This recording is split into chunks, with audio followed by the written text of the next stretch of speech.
Hello guys, welcome to my channel. Today we are going to see how to always show icons and never show thumbnails in File Explorer or folder in general on Windows 11 computer guys.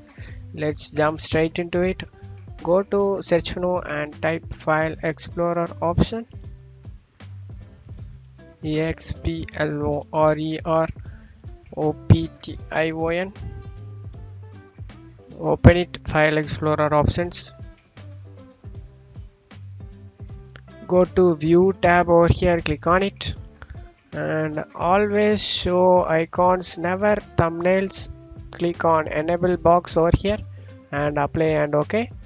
uh, you can also uncheck the box you don't like it, and you can also set back to default as well.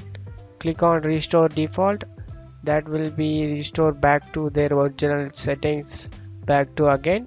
That's it guys for today's video. I hope this tutorial definitely helpful guys. Give me a like and subscribe. Thank you.